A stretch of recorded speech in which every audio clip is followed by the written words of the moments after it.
오늘 저희들에게 주시는 말씀 누가복음 22장 20절에서 34절까지 말씀입니다. 좀 길지만 그 상황이 한가운데 같이 들어오기 때문에 20절에서 34절까지 한 목소리로 같이 읽겠습니다. 자, 같이 읽습니다. 시작. 저녁 먹은 후에 잔도 그와 같이 하여 이르시되 이 잔은 내 피로 세우는 새 언약이니 곧 너희를 위하여 붓는 것이라. 그러나 보라, 나를 파는 자의 손이 나와 함께 상위에 있도다. 인자는 이미 작정된 대로 가거니와 그를 파는 그 사람에게는 화가 있으리로다 하시니 그들이 서로 묻되 우리 중에서 이 일을 행할 자가 누구일까 하더라. 또 그들 사이에 그중 누가 크냐 하는 다툼이 난지라. 예수께서 이르시되 이방인의 임금들은 그들을 주관하며 그 집권자들은 은인이라 칭함을 받으나 너희는 그렇지 않을지니 너희 중에 큰 자는 젊은 자와 같고 다스리는 자는 섬기는 자와 같을지니라. 앉아서 먹는 자가 크냐 섬기는 자가 크냐? 앉아서 먹는 자가 아니냐. 그러나 나는 섬기는 자로 너희 중에 있노라. 너희는 나의 모든 시험 중에 항상 나와 함께한 자들인즉 내 아버지께서 나라를 내게 맡기신 것 같이 나도 너희에게 맡겨 너희로 내 나라에 있어 내 상에서 먹고 마시며 또는 보좌에 앉아 이스라엘 12지파를 다스리게 하려 하노라. 시몬아 시몬아 보라, 사탄이 너를 밀가부르듯 하려고 요구하였으나 그러나 내가 너를 위하여 내 믿음이 떨어지지 않기를 기도하였노니 너는 돌이킨 후에 내 형제를 굳게 하라. 그가 때 주여 내가 주와 함께 오게도 죽는 데에도 가기를 각오하였나이다. 이르시되 베드로야 내가 네게 말하노니 오늘 닭 울기 전에 내가 3번 나를 모른다고 부인하리라 하시니라. 아멘. 한 심리학자가 있습니다. 데이비드 마이어스라는 심리학자가 있었는데 이 사람이 논문을 하나 썼는데 부풀려진 자아라는 그런 논문을 썼습니다. 사람들이 나에 대해서 어떻게 생각하고 있는가, 나를 어떻게 사람들은 자기 자신을 평가하고 있느냐라는 것을 분석해서 글을 실었습니다. 그 사람이 내린 결론은 이것입니다. 많은 사람들, 아니 대부분의 사람들, 모든 사람들의 문제점은 자기 자신을 좀 더 좋게, 크게, 위대하게 본다라는 것입니다. 그래서 이 사람의 제목은 부풀려진 자화상이라는 논문으로 글을 썼습니다. 그래서 그 연구는 대부분의 사람들은 핵심은 그 결론은 그것입니다. 자기를 바라볼 때 자기를 다른 사람들보다는 항상 좀 더 나은 모습으로 바라본다라는 것이 그 사람의 결론이었습니다. 그 논문의 예를 들면 이렇습니다. 미국에는 많은 사업가들이 있지 않습니까? 근데 그 사업가들이 자신을 평가할 때 그래도 나는 다른 사업가들보다는 좀 더 윤리적이야 라고 생각한다는 것입니다. 자기에게 비윤리적인 면이 많음에도 불구하고 말입니다. 그리고 대부분의 미국 사람들은 자신들은 그래도 저 사람보다는, 다른 사람들보다는 나는 편견이 덜해 라고 생각하고 있다는 것을 말했습니다. 많은 사람들이 자기 가운데 편견이 있는 것을 알고 있음에도 말입니다. 그리고 대부분의 운전하는 사람들이 나는 그래도 저 사람들보단, 다른 사람들보다는 운전을 참 안전하게 잘 하고 있어 라고 생각하고 있다고 합니다. 근데 대부분의 사람들 보면 참 운전을 잘 하지, 그렇게 안전하게 운전하지 못한다고 이 사람은 말을 하고 있습니다. 그러니까 대부분의 사람들은 나는 그래도 보통 사람들, 다시 말해 내 이웃에 있는 다른 사람들보다는 더 좋은 사람이다 라고 자기 자신을 조금 더 높게 바라본다는 것입니다. 오늘 우리가 함께 바라보고자 하는 베드로도 동일한 문제점을 갖고 있었습니다. 이 베드로도 자기 자신에 대해서뿐만 아니라 자기 자신의 할 수 있는 능력에 대해서 너무 높게, 아주 그것도 높게 평가하고 있었습니다.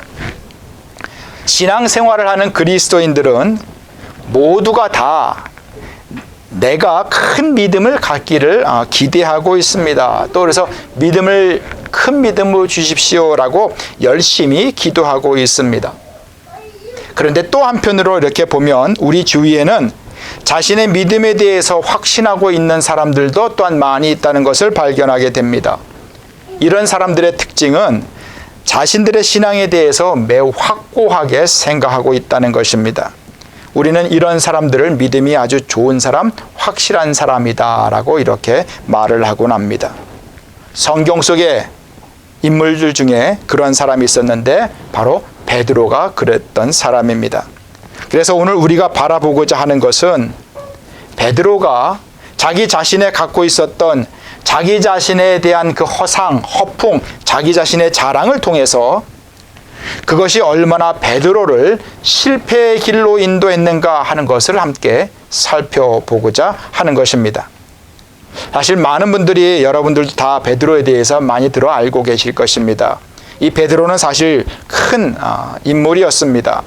많은 것을 할 수 있는 사람이었습니다. 다른 제자들은 하지 못하는 것을 이 베드로는 많은 일들을 했기 때문에 그렇습니다.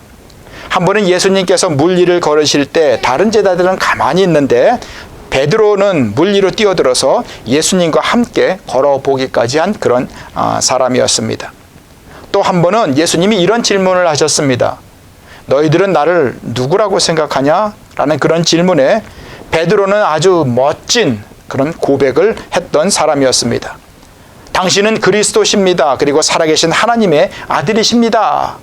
라고 우리가 암송하고 있는 너무나도 위대한 그 고백을 했던 사람이 바로 베드로입니다. 이것들만 보더라도 베드로는 분명히 다른 제자들과는 다른 뭔가가 있었던 그런 사람이었습니다. 그래서 이 베드로의 열심은 정말 대단한 것이었습니다. 그래서 베드로는 자기 자신을 돌아볼 때 자기 자신이야말로 주님을 위해서 무언가를 할 수 있다는 것에 대해서 항상 확신을 갖고 있었습니다. 과신을 하고 있었던 것입니다. 그런데 베드로는 주님이 베드로의 그런 도움이 없이도 주님은 주님의 일을 이루실 수 있다는 것을 먼저 배워야만 했습니다. 그래서 주님은 먼저 베드로가 자기 자신을 내려놓기를 원하셨습니다. 그것을 위해서 주님은 베드로의 실패를 사용하십니다. 아마 그 군대를 한국에서 다녀온 대부분의 사람들은 모두 마음속에 갖고 있는 말 중에 하나가 안 되면 되게 하라라는 그런 정신일 것입니다. 아마 베드로가 베드로의 인생관, 베드로의 정신이 이랬던 것 같습니다. 베드로는 무슨 수를 써서라도 가능하게 할 수 있다라는 그런 정신을 갖고 있었던 것 같습니다. 하지만 그런 정신은 곰곰이 우리가 생각해 보면 사실 그리스도인의 삶과는 잘 맞지 않는 정신입니다.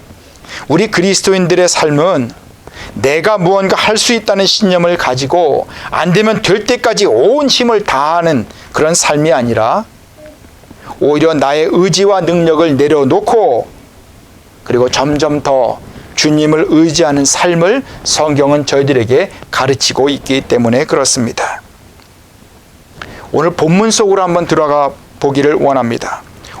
본문은 우리가 잘 알고 있는 예수님이 십자가에 달려 돌아가시기 전에 제자들과 마지막 만찬을 나누던 그때 일어난 일입니다. 만찬을 맛있게 식사를 하고 있는 중에 예수님이 문득 이런 말씀을 하십니다. 보아라, 나를 파는 자의 손이 나와 함께 상위에 있도다 라고 예수님이 말씀하십니다. 지금 예수님과 함께 식사를 하고 있는데, 친교를 나누고 있는데 그 같이 나누고 있는 제자 중에 한 명이 주님을 팔 것이라는 것을 주님이 그렇게 말씀하신 것입니다. 그 말을 들은 제자들은 어떤 느낌이 들었겠습니까? 서로가 의심의 눈길을 싹 돌리기 시작합니다. 그래서 오늘 본문 말씀에 보니까 23절과 24절에 이렇게 말합니다. 그들이 서로 묻되 우리 중에서 이 일을 행할 자가 누구일까 하더라 라고 서로 묻습니다. 의심의 눈초리를 서로 보내고 있는 것입니다. 그런데 이런 질문 뒤에 24절에 보면 이상하게도 그 앞절과는 좀 맞지 않는 전혀 다른 상황을 저희들에게 말해주고 있습니다. 또 그들 사이에 그중 누가 크냐 하는 다툼이 난지라 라고 말하고 있습니다. 제자들은 서로를 바라보게 되면서 나는 아니야 라고 서로를 바라보게 되었을 것입니다. 그러면서 이야기를 나누던 중에 그 대화의 주제가 누가 더 큰 제자일까라는 것으로 옮겨갔고 그것으로 인해서 그들 가운데 다툼이 있었다는 것입니다. 여기서 우리가 주목하고자 하는 것은 제자들의 이 논쟁이 예수님께서 당시 12명의 제자들 중에서 한 명이 배반할 것이라고 말씀하신 그때에 일어났다는 점입니다. 그래서 이 다툼은 자연스럽게 나는 아니야 라고 서로를 바라보면서 이야기를 나눴을 테고, 그런 주장이 그러면 누가 더 큰 제자인가, 내가 너보다 더 나은 믿음을 갖고 있어 큰 제자야 라는 그런 논쟁으로 옮겨갔고, 그것이 급기야는 그럼 이 중에서 누가 가장 큰 믿음을 갖고 있어, 바로 나야 나라고 하는 쪽으로 다툼이 이어져 갔다는 것입니다. 다시 말해 믿음이 없는 사람이 배반할 것이라고 생각을 했기 때문에 나는 그것이 아니라 더 큰 믿음을 갖고 있어 라고 제자들 가운데 서로 누가 큰 믿음을 갖고 있는지 다툼이 일어났다는 것입니다. 그러니까 큰 믿음을 갖고 있는 사람이라면 당연히 예수를 배반하지 않을 것이기 때문에 그랬습니다. 당연한 것 아니겠습니까? 그런데 현실은 그렇지 않았습니다. 그러니까 당시 상황을 정리해보면 이렇습니다. 우리 중에서 누가 예수님을 배반할까? 아마 너일지도 몰라. 하지만 나는 아니야. 왜냐하면 나는 너보다 예수님에 대한 믿음이 더 크거든, 더 좋거든 이라고 서로 다투는 상황이 오늘 본문 속에 있는 일어났던 일이 됩니다. 바로 그러한 상황 속에서 오늘 베드로가 자기 자신의 큰 믿음을 드러낼 아주 절호의 찬스를 맞게 되었던 것입니다. 그래서 베드로가 이렇게 말하며 다른 제자들을 제치고 나아가게 됩니다. 그것이 3절의 말씀입니다. 베드로가 말합니다. 주님, 내가 주님과 함께 오게도 가겠고 그리고 죽는 데에도 따라가기를 저는 각오하였습니다. 저는 어디쯤 따라갈 수가 있습니다. 베드로는 지금 감옥에도 갈 수 있을 뿐만 아니라 예수를 위해서 목숨까지도 놓을 수 있다고 다짐을 하면서 자기 자신의 믿음을 다른 사람들 앞에서 자랑하고 있었던 것입니다.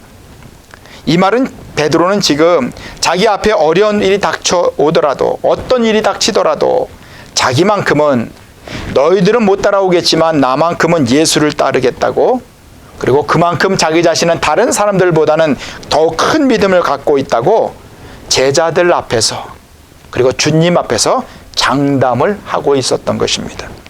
사실 베드로의 마음은 사실 그랬을 것 같습니다. 그런데 우리의 말과 이 현실은 그렇게 너무나 다른 것 같습니다. 근데 사실 우리의 삶 속에서 어느 정도 우리는 이렇게 조금 허풍을 치는 것은 괜찮다라고 생각할 수도 있을 것 같습니다. 왜냐하면 그것이 그런 조그만 허풍쯤은 남에게 피해를 주거나 남을 속이는 것이 아니다라고 생각하기 때문에 그렇습니다. 그런데 성경은 이런 자랑, 이런 과신, 이런 허풍을 매우 심각한 것으로 바라보고 있습니다. 이것이 야고보서 4장 13절에서 16절까지 나타난 그 말씀이 됩니다. 들으라, 너희 중에 말하기를 오늘이나 내일이나 우리가 어떤 도시에 가서 거기서 1년을 머물며 장사하여 이익을 보리라 하는 자들아, 내일 이를 너희가 알지 못하는도다. 너희 생명이 무엇이냐? 너희는 잠깐 보이다가 없어지는 안개니라. 너희가 도리어 말하기를 주의 뜻이면 우리가 살기도 하고 이것이나 저것을 하리라 할 것이거늘 이제도 너희가 허탄한 것을 자랑하니 그러한 자랑은 다 악한 것이다 라고 말씀하고 있습니다. 여기 초대 예루살렘 교회의 지도자였던 야고보는 그 성도들 중에 거만하게 자랑하는 것은 그냥 대충 넘어갈 수 있는 그런 문제가 아니라 악한 것이다 라고 콕 집어서 말을 해주고 있습니다. 야고보는 자기 자신들의 계획대로 장사를 잘 해서 큰 이득을 볼 수 있다고 자랑하는 장사꾼들의 이야기를 예로 들어주면서 우리들 중에 아무도 내일 당장 어떤 일이 일어날지 알지 못한다는 것을 말해주고 있습니다. 그러면서 우리는 우리의 모든 계획들은 주님의 뜻에, 주님의 손에 달려있다는 것을 깨달아야 한다는 것을 전해주고 있습니다. 그리고 그 이외의 모든 것들은 모두가 다 허망한 가정에 지나지 않는다라는 것을 말해주고 있습니다. 야고보는 그것을 지금 분명히 말하고 있습니다. 그래서 그런 미래에 대한 자랑, 아직 일어나지도 않은 것에 대한 자랑은 교만한 것일 뿐만 아니라 그것은 악한 것이다 라고 말을 해주고 있습니다. 이 말씀이 그렇게 마음에 와 닿으십니까? 그렇게 와닿지 않을 수도 있습니다. 계속 들어보시기를 바랍니다. 그렇다면 오늘 다시 본문으로 돌아옵니다.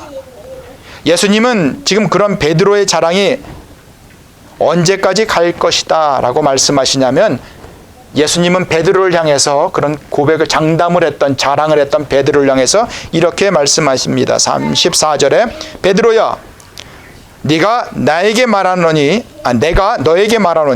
오늘 닭 울기 전에 네가 3번 나를 모른다고 부인하리라 라고 이렇게 말씀하십니다. 예수님은 베드로에게 말씀하시기를 오늘 닭이 울기 전에, 다시 말해 그날 해가 뜨기 전에, 지금 새벽녘입니다. 그래서 베드로는 그 해가 뜨기 전에 3번 부인하게 될 것이다 라고 미리 예언을 하셨던 것입니다.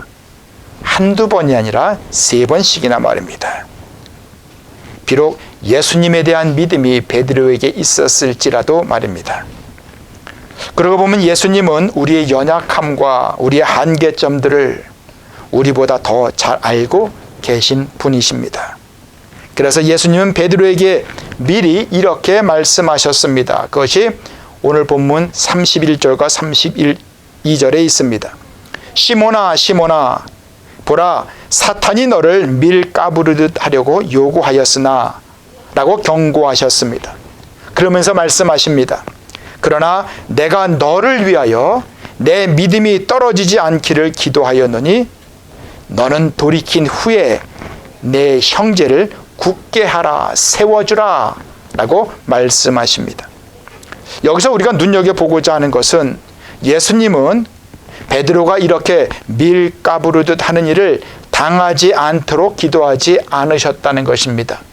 우리말로 다시 표현하면 베드로가 시험받지 않도록, 그 시험이 물러가도록 기도하지 않으셨다는 것입니다. 대신에 예수님은 그 베드로의 믿음이 떨어지지 않도록 기도하셨다는 것을 우리가 눈여겨보고자 하는 것입니다. 이 말은 무슨 말이냐면, 베드로가 지금 시험 받긴 받되 그러함에도 불구하고 믿음이 떨어지지 않기를 주님은 기도하셨다는 것입니다. 여기서 믿음이 떨어진다는 것은 이런 것입니다. 믿음에서 떠나게 된다는 것입니다. 믿음의 길을, 가던 길을 멈추게 된다는 것입니다. 믿음의 길에서 실패하게 되는 것을 떨어진다라고 표현했던 것입니다. 그래서 영어로는 이것을 fail이라고 말을 합니다. 즉 믿음의 실패를 의미하는 것입니다. 그래서 오늘 본문은 믿음이 떨어지지 않도록 주님께서 기도하셨다라는 것을 말해주고 있습니다.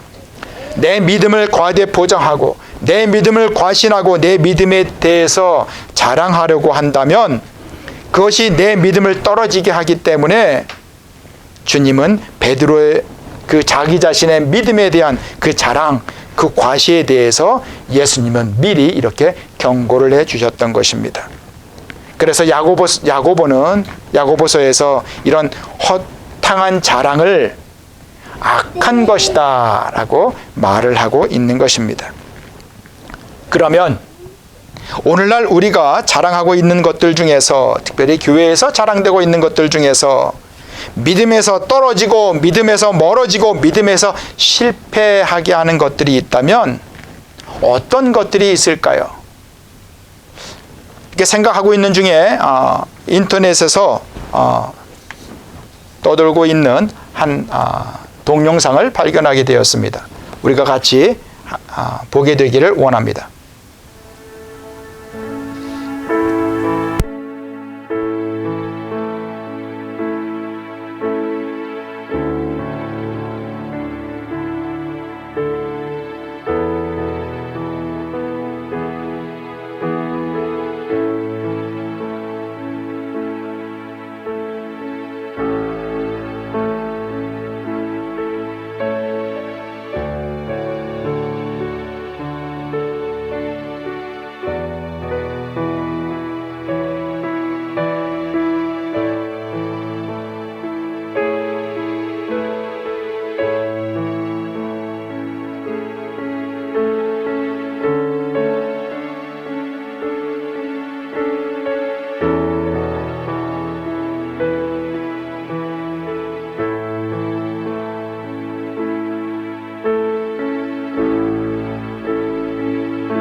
낙담하게 만듭니다.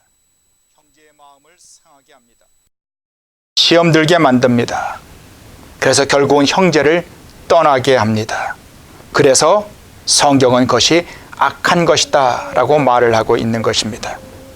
그래서 자랑이라는 것은 주님에게서 온 것도 아니요 주님의 뜻도 아니라는 것을 우리는 알 수가 있습니다. 우리가 주님에게서 오는 것임을 확인할 수 있는 방법은 그것이 나의 형제를 굳게 세워주는가 아니면 낙담하게 만드는가를 생각해 보면 분명히 우리는 분별할 수가 있을 것입니다. 오늘 베드로는 자신이 넘어지게 되었을 때, 자신의 자랑이 정말로 아무것도 아니었음을 깨닫게 되었을 때 베드로는 자기 자신을 돌아보며 통곡을 했다고 성경은 말해주고 있습니다. 베드로 자신이 그 주님의 말씀을 깨닫게 되었기 때문입니다. 실패를 통해서 베드로는 그것을 깨닫게 되었던 것입니다. 이 일 후에 베드로는 그때 그 기억을 평생 잊지 못했을 것입니다. 오늘 말씀을 정리하고자 합니다. 우리가 하나님과 동행하며 걸어가는 길에서 우리가 주의하면서 경계해야 할, 버려야 할 한 가지가 있다면 그것은 바로 내 자신의 믿음, 내 자신의 신앙에 대해서 자랑하는 것이라는 것입니다. 빌립보서 3장 3절에 바울은 이렇게 말합니다. 하나님의 성령으로 봉사하며 그리스도 예수로 자랑하고 육체를 신뢰하지 아니하는 우리가 곧 할례파라라고 말을 하고 있습니다. 여기 진정한 그리스도인은 하나님의 영으로 예배하는 것입니다. 봉사하면은 예배하는 것을 말합니다. 그리고 예수 안에서 영화롭게 주님의 이름을 영화롭게 자랑하는 주님을 자랑하는 자들이지만 육체에는 내 자신에는 확신을 두지 아니하는 내 자신의 것에 대해서는 확신하지 아니하는 자들이 진정한 그리스도인이라는 것을 저들에게 말씀해 주고 있습니다. 오늘 베드로가 실패했던 한 원인은 비록 베드로가 남다른 열심으로 예수를 따랐을지라도 그것이 내 육체로 인한 것임을 자랑하는 것이었다는 점이었습니다. 주님이 함께 하실 수 있는 성도는 그러고 보면 내 자신의 믿음과 내 자신의 헌신을 확신하고 드러내는 사람이 아니라 오히려 주님의 인도하심을 확신하는 성도라는 것을 우리는 깨닫게 됩니다. 우리의 확신은 내 자신에게 있는 것이 아니라 주님께 있을 때 그것이 진정한 우리의 믿음이 될 수 있는 것입니다.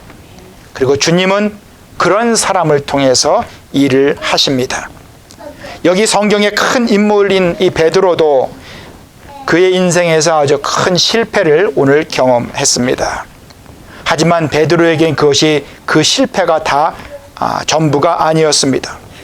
주님은 베드로를 더 크게 사용하시기 위해 베드로의 실패를 사용하셨기 때문에 그렇습니다. 실패를 통해 베드로의 모든 힘들을 내려놓게 하십니다.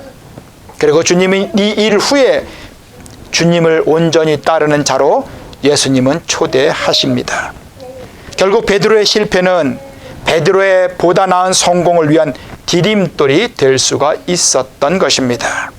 바로 이것이 주님께서 사용하시는 성도의 모습이 됩니다. 주님은 먼저 우리의 모든 자랑, 내 허풍, 나를 향한 과신의 우상들을 다 깨끗이 씻어버리시기를 원하십니다.